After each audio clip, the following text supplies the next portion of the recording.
सुप्रभात मित्रों। आज फिर हम पढ़ेंगे त्रयोदशाभ्यास द्वितीय भाग। इसके पूर्व में हमने इसके प्रथम भाग में चतुर्थी विभक्ति को जाना। अब संप्रदान कारक चतुर्थी विभक्ति के द्वितीय भाग को हम जानेंगे। तो ये का और खा भाग में हमने पढ़ा था। अब जो है ये गा भाग है इसका। तो इसमें चतुर्थी विभक्ति देखिए, ईश्वराय नमः, छात्रेभ्यः स्वस्ति, नमः स्वाहा स्वधा स्वस्ति, इन चार चीज़ों पे भी चतुर्थी विभक्ति का प्रयोग होता है। हम जो है इसमें जानेंगे। इसके पहले रुच्यर्थ धातु और दा धातु के प्रयोग को हमने जाना था। ईश्वराय नमः, ईश्वर को नमस्कार, छात्रेभ्यः स्वस्ति, इंद्राय स्वाहा। तो इस प्रकार से पितरे स्वाहा स्वधा, इन चार चीज़ों में भी चतुर्थी विभक्ति का प्रयोग होता है। एतेषां चतुर्णानाम अव्ययानाम योगे चतुर्थी विभक्ति भवति। इन चारों अव्ययों के योग में चतुर्थी विभक्ति का ही प्रयोग होता है। इसको हम देखेंगे और समझने का प्रयास करेंगे। इयम आकाश क्या है? एक आकाशवाणी है। संस्कृत कार्यक्रम प्रस्तूयते, संस्कृत का कार्यक्रम चल रहा है। फिर क्या है? उत्तम पुरुष बहुवचन का वाक्य, अद्य वयम गुरुजनैः सह आश्रमं प्रविशामः। आप यहाँ पे देख सकें गुरुजन जो है आश्रम में प्रवेश कर रहे हैं। अब जो है कथम ज्ञातम यत वाक्य उत्तम पुरुषस्य विषय अस्ति, यह आपको कैसे प्राप्त हुआ कि यह उत्तम पुरुष का के विषय का वाक्य है। तो कथम रम्यम पवित्रम वातावरणम अस्ति, वहाँ का पवित्र वातावरण है। यज्ञ ध्वनि श्रूयते शृण्मः, यज्ञ की ध्वनि भी आपको वहाँ सुनाई दे रही है। तो नमः शिवाय नमः शंभवे च, यानी कि वहाँ पे नमः शिव को नमस्कार ऐसा सुनाई देने से ही आपको लगता है कि वहाँ पे क्या होगी? चतुर्थी विभक्ति का प्रयोग होगा। तो यहाँ पे समझने के लिए हमें बात ये समझनी है कि नमः योगे चतुर्थी विभक्ति, नमः शब्द का प्रयोग जब भी किया जाएगा तो वह चतुर्थी विभक्ति जो है क्या होगा? शिवाय नमः, गणेशाय नमः, अंबिकायै नमः, दुर्गायै नमः। कुछ भी हम कह दें कि नमः का योग नमस्कार करने के योग में संस्कृत व्याकरण में चतुर्थी विभक्ति संप्रदान कारक का ही प्रयोग होता है। जैसे कि अभी हम यहाँ पे देख लें, अग्नये स्वाहा, अग्नि सोमाय स्वाहा, इंद्राय स्वाहा।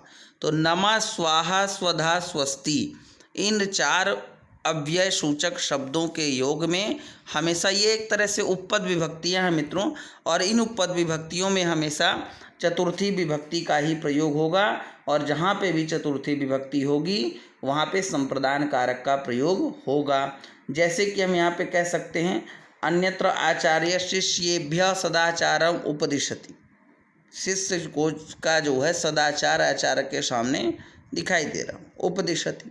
तो उपदेशम ददाति, या शिष्यों को आचार्य उपदेश दे रहे हैं, सदाचार का उपदेश दे रहे हैं।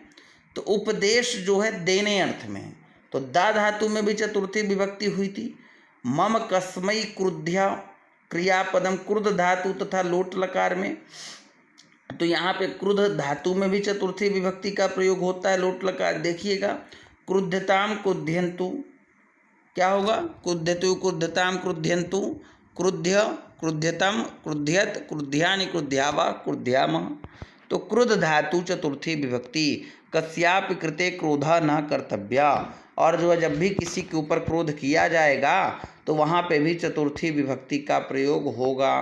मम सहपाठिभ्यः ईर्ष्या, ईर्ष धातु में भी चतुर्थी विभक्ति का प्रयोग होता है।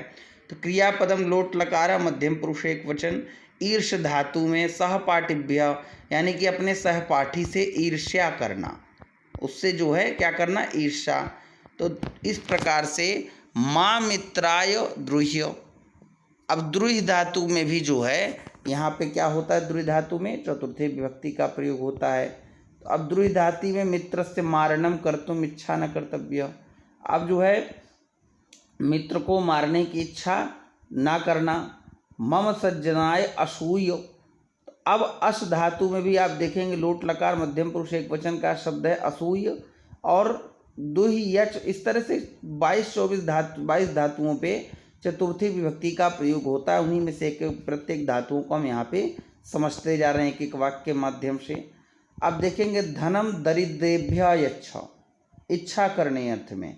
यद्यपि यच्छ इति क्रियापदम अस्ति तथापि धातु तु दा एव अस्ति यत दा धातु स्थाने यच्छ इति आदेशः भवति। दा धातु के स्थान में यच्छ क्या है?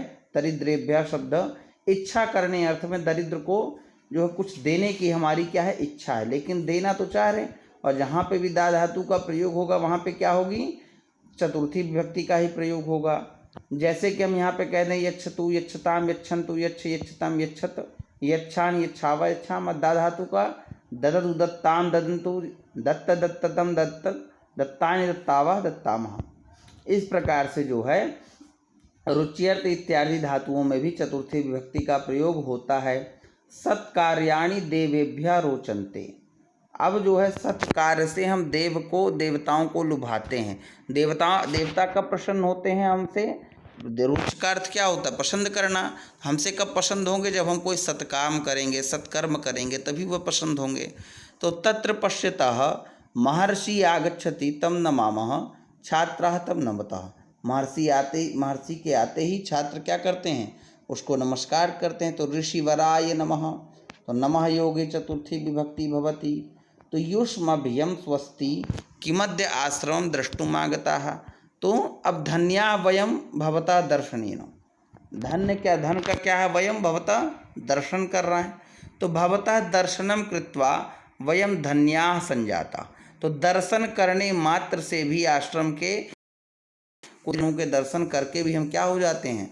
अपने आप को धन्य समझते हैं, यानी अपने आप का कल्याण समझने लगना। इस प्रकार से जो है यहाँ पे हमको क्या समझना है? चतुर्थी विभक्ति का प्रयोग समझना है। फिर मध्ये एव विद्युत अपिगता तेन आकाशवाणी द्वारा छात्राभ्याम प्रस्तुति स्थगिता। अब जो है भवता मध्य एव विद्युत अपिगता, बीच में क्या है? देखिए यहाँ पे विद्युत गति यानी माइक है, और तेन आकाशवाणी द्वारा छात्रान प्रस्तुति स्थगिता, और आकाशवाणी के द्वारा छात्र की क्या हो रही है? प्रस्तुति की जा रही है। अब यहाँ पे आप देखेंगे कि नमः स्वस्ति स्वधा स्वाहा इत्यादि नाम अव्यया नाम योगे क्रुद्ध द्रुह ईर्ष अस इत्यादि नाम धातु नाम चा योगे चतुर्थी विभक्ति भवति। हमने जो बात यहाँ पे समझी, क्या क्या पढ़ा हमने?